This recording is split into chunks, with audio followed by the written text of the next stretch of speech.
पौराणिक हिंदू धर्म की विशेषताएं। जब हम सनातन वैदिक हिंदू धर्म अर्थात हिंदुत्व की बात करते हैं तो इसकी तुलना आज के रिलीजन शब्द से जोड़कर अन्य पंथों व मजहबों से करते हैं, जो कि गलत है। हिंदू धर्म एक विचारधारा है, जीवन जीने का तरीका है। सिंधु नदी के पास रहने वाले भारतीय उपमहाद्वीप के लोगों की जीवन पद्धति है, चाहे वो जैन, बौद्ध, सिख, इस्लाम, किसी भी मत को मानने वाले हो, वे हिंदू ही हैं। आज हम प्राचीन काल के हिंदू धर्म की विशेषताएं आपको बताएंगे। हिंदू धर्म सबसे प्राचीन धर्मों में से एक माना जाता है। इस धर्म की उत्पत्ति भारत और भारत के आसपास के देशों से हुई है। भारत के साथ साथ विश्व के अन्य देशों में भी हिंदू धर्म के बहुत से अनुयायी हैं। हिंदू धर्म को अक्सर लोग सनातन धर्म भी कहते हैं, हालांकि इसे वैष्णववाद, शक्तिवाद, भक्ति मार्ग आदि भी कहा जाता है। हिंदू धर्म की विशेषता क्या है?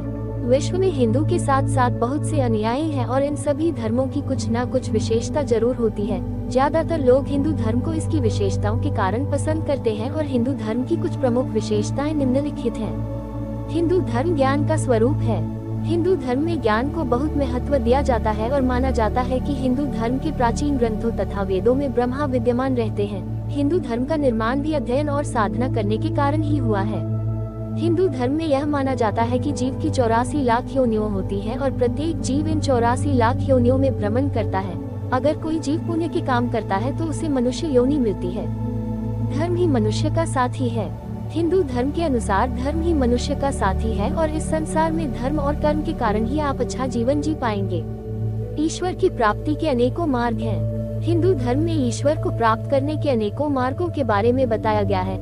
हिंदू धर्म में कर्म मार्ग, भक्ति मार्ग, ज्ञान मार्ग और योग मार्ग की मदद से ईश्वर की प्राप्ति की जा सकती है और माना जाता है कि किसी भी मार्ग को चुनने के बाद मंजिल एक ही होती है।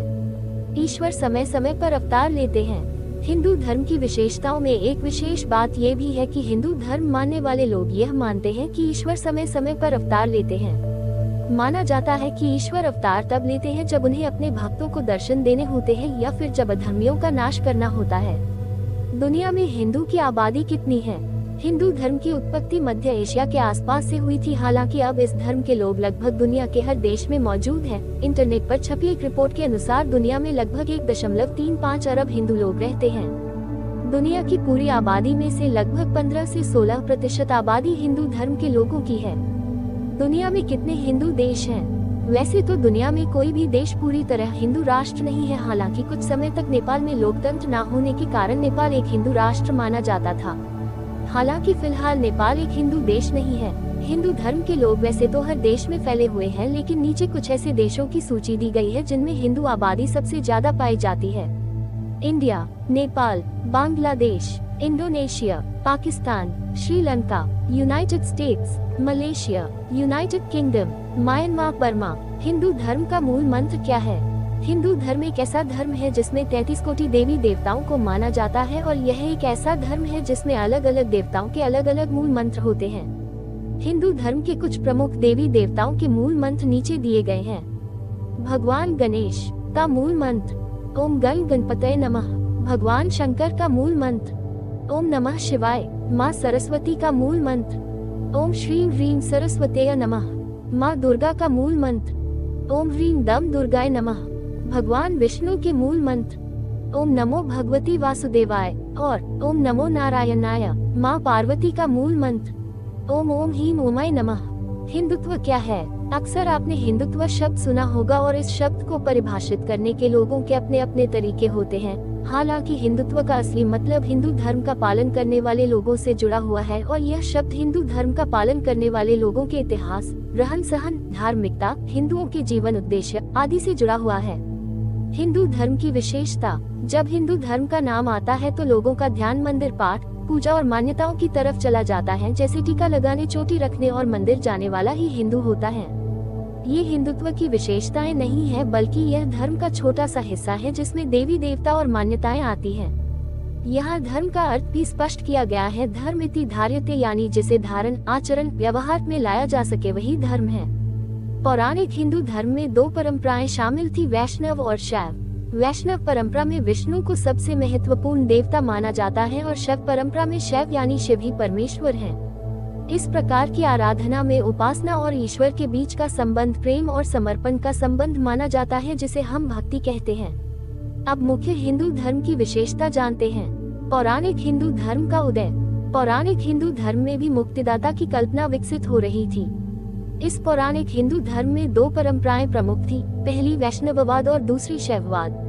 वैष्णववाद में विष्णु को सबसे प्रमुख देवता माना गया है और शैववाद में शिव परमेश्वर माने गए हैं। इन परंपराओं के अंतर्गत एक विशेष देवता की पूजा को विशेष महत्व दिया जाता था।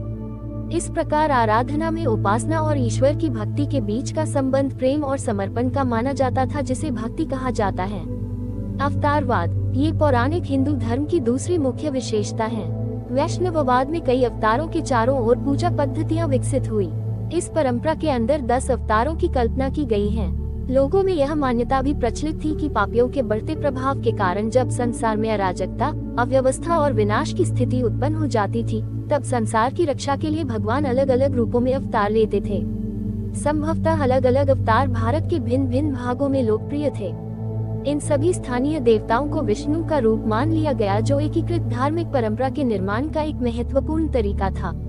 अवतारों को मूर्तियों में दिखाना। कई अवतारों को मूर्तियों के रूप में दिखाया गया है। अन्य देवताओं की मूर्तियों का भी निर्माण किया गया। शिव को उनके प्रतीक लिंग के रूप में बनाया जाता था, परंतु उन्हें कई बार मनुष्य के रूप में भी दर्शाया गया है। ये समस्त चित्रण देवताओं से संबंधित मिश्रित अवधारणाओं पर आधारित थे। उनकी विशेषताओं और प्रतीकों को उनके शिरोवस्त्र, आभूषण, आयुधों, हथियार और हाथ में धारण किए गए अन्य शुभ वस्त्र और बैठने की शैली से दर्शाया जाता था। पुराणों की कहानियाँ। इन मूर्तियों के उत्कीर्णन का अर्थ समझने के लिए इतिहासकारों को इससे जुड़ी कहानियों से परिचित होना पड़ता है। कई कहानियाँ प्रथम सहस्त्र शताब्दी के मध्य से ब्राह्मणों द्वारा रचित पुराणों में पाई जाती हैं, जिनमें देवी देवताओं की कहानियाँ भी हैं। प्रायः इन्हें संस्कृत श्लोकों में लिखा जाता था। इन्हें ऊंची आवाज में पढ़ा जाता था, जिसे कोई भी सुन सकता था। यद्यपि महिलाओं और शूद्रों को वैदिक साहित्य पढ़ने सुनने की अनुमति नहीं थी, परंतु वे पुराणों को सुन सकते थे। पुराणों की अधिकांश कहानियां लोगों के आपसी मेल मिलाप से विकसित हुई। पुजारी, व्यापारी और सामान्य स्त्री पुरुष एक स्थान से दूसरे स्थान पर आते जाते हुए अपने विश्वासों और विचारों का आदान प्रदान करते थे। उदाहरण के लिए वासुदेव कृष्ण मथुरा क्षेत्र के महत्वपूर्ण देवता थे। कई शताब्दियों के दौरान उनकी पूजा देश के दूसरे प्रदेशों में भी प्रचलित हो गई।